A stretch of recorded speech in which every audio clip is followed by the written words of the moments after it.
Seeing Takumi's confidence, Vo initially brushed it off, wondering who could possibly defeat him. But suddenly, something felt off. It hit him. Takumi had actually deflected his attack. Vo couldn't believe it.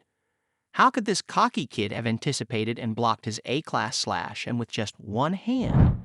Watching this unfold, Fra remembered Takumi's strength when they faced that menacing insect monster. Fra couldn't shake the worry as Takumi, unfazed, claimed he was just experimenting. The monster launched an assault, but Takumi effortlessly parried it with a wrench. Even when the creature attacked furiously with multiple limbs, Takumi blocked every strike with pinpoint precision, leaving Fra utterly amazed.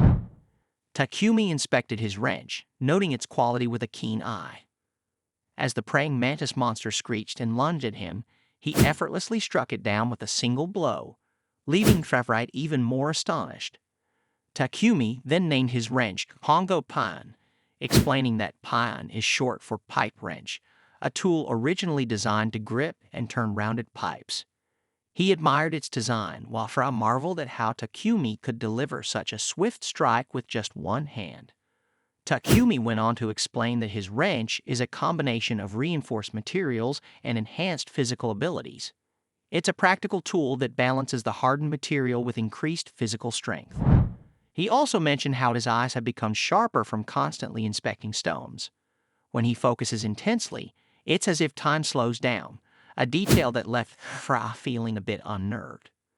Back in the present, Takumi called out to Fra, snapping him out of his memories. Fra jolted at the sound of his name, and Takumi urged him to act quickly. Seeing Gandalf and the others on the brink of death, Fra immediately rushed to their aid, leaving Vo and Takumi locked in a tense stare. Takumi sensed the ominous atmosphere and realized he was surrounded. Vo declared that this was the end for him, vowing to make Takumi regret ever underestimating them. Suddenly, a body came hurtling towards them, and one of Vo's group members caught it with a single hand.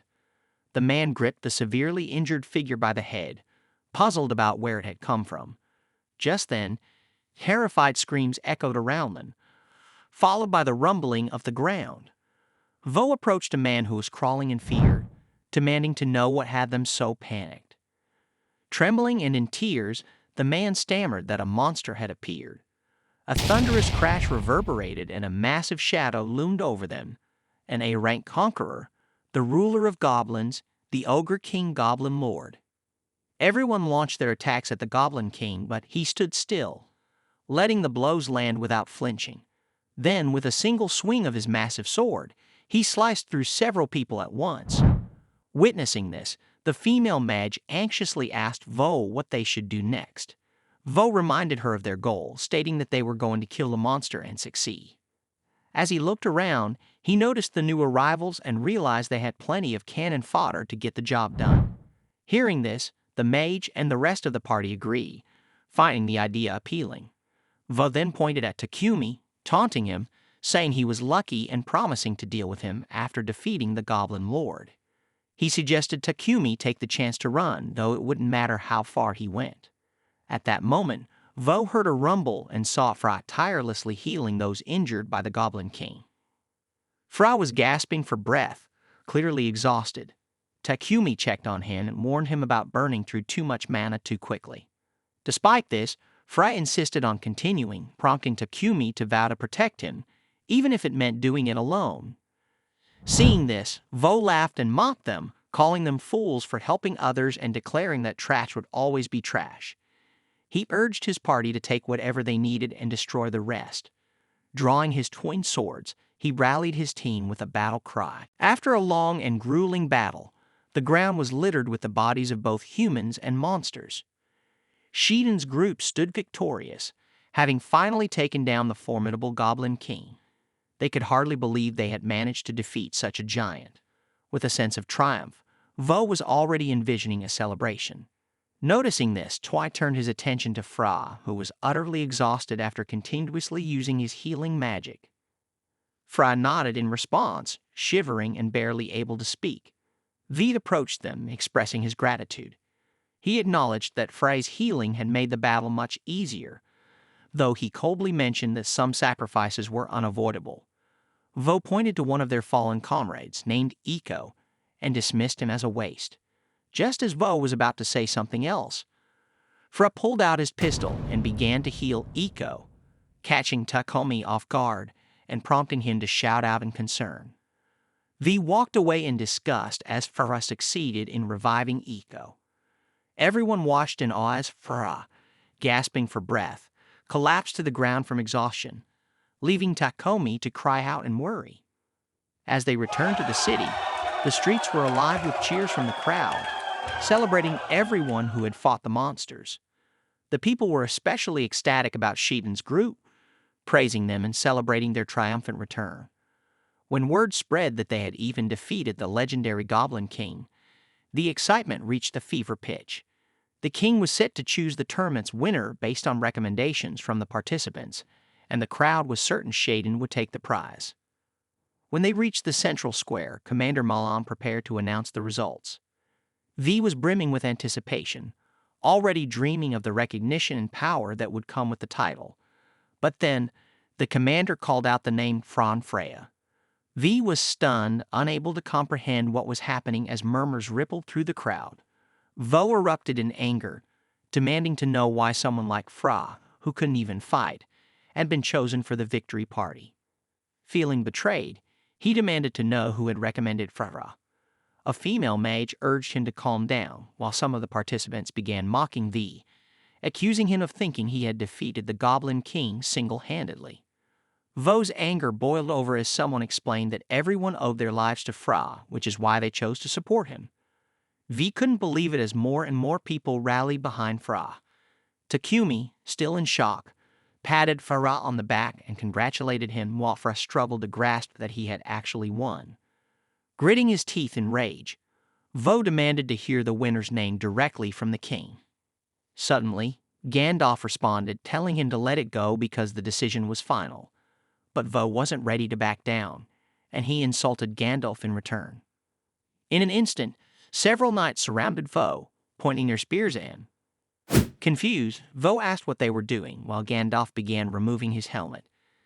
Kin and Jin immediately knelt to the ground, and Kin warned Vo to watch his words, revealing Gandalf's true identity as King Raso XVI, Gandalf de Raso. Takuni and Farah were both shocked by this revelation. Meanwhile, Gandalf grinned and reminded Takumi about the feast, inviting him to join that evening. Fra was utterly stunned by the turn of events, while Gandalf laughed, saying that adventuring was just a hobby for him. At the same time, Vo cursed under his breath, recalling how he had stabbed Gandalf earlier. Gandalf then called Vo over, lamenting that word of his mistakes would soon spread far and wide.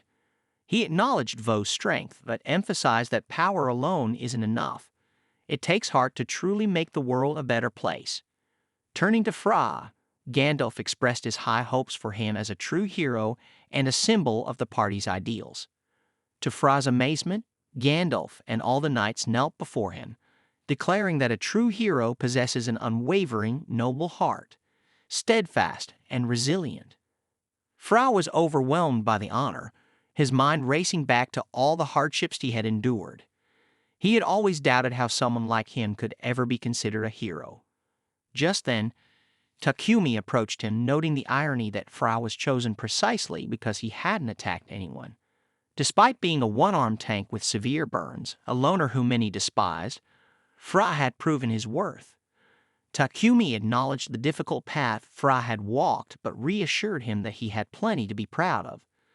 He encouraged Fra to keep moving forward, reminding him that he had been on the right path all along. In a bustling tavern, Kin felt increasingly irritated as he watched King Gandalf and Takumi celebrating with the crowd. Gandalf announced that everyone should enjoy the royal family's drinks. Then, Takumi playfully patted Kin on the shoulder, which only added to his annoyance. Suddenly, Kin was startled by a swarm of flying insects. Frustrated, he asked Gandalf why they were having the feast in such a place instead of the castle. Gandalf, however, replied that he preferred the lively atmosphere of a tavern in Spear, saying that the castle was too stuffy. Takumi agreed, calling Gandalf by a nickname which further annoyed Kin. Hoping for some support, he turned to Jin, but she was too busy enjoying herself, impressing the crowd with her drinking skills. Watching them all, Bandhera chuckled softly as she sipped her drink. Suddenly, a group of adventurers gathered around Fra, praising his healing skills during the battle. They thanked him and mentioned that, thanks to the king's influence, he had been promoted back to Class B. Embarrassed by the attention, Fra tried to downplay his role. One of the adventurers vowed to give Vo a beating the next time they crossed paths. Another commented on Fra's healing abilities, saying it would be a great asset for them to recover quickly on the front lines. Fra couldn't help but think about the ongoing war between humans and demons, particularly on the front line known as Aduma. The adventurers began discussing the formidable nature of the demons with their regenerative bodies, endless mana, and sharp intelligence. They talked about the Demon King and his generals, noting how even a demon commander posed a serious challenge for some S-ranked fighters. Takumi, joining their conversation with glassy eyes and flushed cheeks from drinking, expressed how proud he was of Fra. Fra was taken aback by his emotions, while others admired Takumi's impressive drinking skills. Suddenly, a drunken adventurer grabbed Fra by the head, mocking him for being a healer who couldn't fight. He suggested replacing Fra, making Fra lower his gaze in discomfort. Takumi gritted his teeth, but before he could react, someone firmly gripped the man's arm. The adventurer turned around, only to be stunned by the sight of a female elf. The adventurers, including Fra, were captivated by her beauty, amazed that someone like her was in a place like this. The man, trying to save face, smirked and suggested they discuss it in his room, his expression turning sinister. To everyone's shock, the elf swiftly knocked him out with a blow to the head. She then declared that she wouldn't tolerate any disrespect towards Fra, leaving him wondering how she knew his name. Fra asked who she was, and the elf revealed a broken mask. Instantly, Fra realized she was Elo, who then announced that she would be joining their group. Shocked by this turn of events, Fra looked over at Takumi, who was clearly drunk, but Takumi just laughed it off, saying it was no big deal. He fumbled through his bag and pulled out a bottle of Japanese sake. As he explained what it was, Fra quickly understood that this was why Takumi had delayed their meeting earlier, claiming he needed to gather a few things first. The group cheered and started celebrating, and Fra reflected on how meeting Takumi had completely changed his fate. Wanting to show his gratitude, Fra thought about joining in on the drinking, but hesitated. He noticed Takumi surrounded by women, enjoying the sake and joking about his age. Feeling a bit left out, Fra grabbed a bottle of sake and took a big swig, earning cheers from everyone around. However, Fra quickly felt dizzy and slumped onto a sofa. Takumi noticed and realized that Fra couldn't handle his alcohol well. Concerned, he joked that Fra might catch a cold if he slept there. Hearing this, Elo quickly stepped in, covering Fra with a cloth to keep him warm. Feeling it wasn't enough, she even tried to take off her own clothes to provide more warmth, but Takumi stopped her, amused by her over-the-top gesture. He realized that Elo could be a bit overzealous, while a few in the crowd grumbled about the commotion. The next day, the knights lined up at the dungeon entrance. Gandalf bid them farewell, advising them to proceed with caution on their journey. Takumi reassured him, promising that they would have plenty of stories to share upon their return. Fra felt a wave of nervousness wash over him as he thought about the unknown adventure ahead. He reflected on his mysterious arrival and wondered if it was somehow connected to Takumi's reincarnation. Whatever the case, he knew he had to give it his all. With that, Takumi called the group together, and they entered the dungeon, eager to face whatever awaited them. His name is Eltico. Although he's a fairy, his mana is almost non-existent. Born with the cursed mark of black hair, he was seen as an outcast by his clan. Growing up as an orphan, Elo never truly knew where he belonged, spending most of his childhood believing he had no place in the world. During a fierce battle with the Goblin King, Elo found himself on the brink of death. As his life seemed to slip away, he noticed Voog nearby, looking at him with disdain. Resigned to his fate, Elo thought this was how his life was meant to end. But then, something extraordinary happened. A surge of magic enveloped his body, healing his wounds. He saw a girl, exhausted from casting the healing spell, but relieved she had saved him. For the first time in his life, Elo experienced genuine care from another person. From that moment on, he vowed to protect Fra, the one person who had shown him true kindness. At the entrance of the dungeon, a weary guard stood watch, his attention waning after 3 days on duty. With nothing eventful happening, he began to wonder how much longer Toomey and the others would be inside. He knew that F's priority was 5 days, after which other adventurers could freely explore the dungeon. Suddenly, a loud explosion jolted him out of his thoughts. Emerging from the cloud of smoke were Takumi, Fra, and Elo, visibly relieved to have made it back to the surface. Noticing some dirt on Fra's face, Elo offered something to clean it off, but Fra insisted on using it to wipe the blood from his nose instead. Startled by their unexpected return, the guard quickly spread the word, prompting Gandalf and the others to rush over. Fra handed over the information they had gathered, leaving everyone stunned by the treasure they had uncovered. Gandalf's eyes locked onto the ring on Toomey's finger, a transition crystal capable of transporting him to places he had previously visited. Gandalf's shock only deepened as Toomey casually pulled something from thin air. Another mythical stone, the spatial storehouse.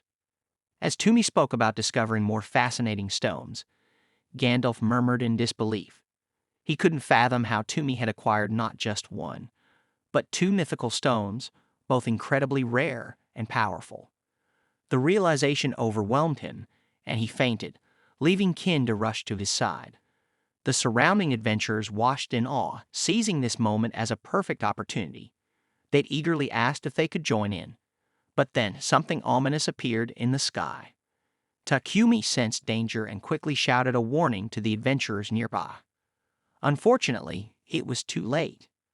One of them was sliced in 2 as a massive object crashed to the ground, sending waves of terror through the group.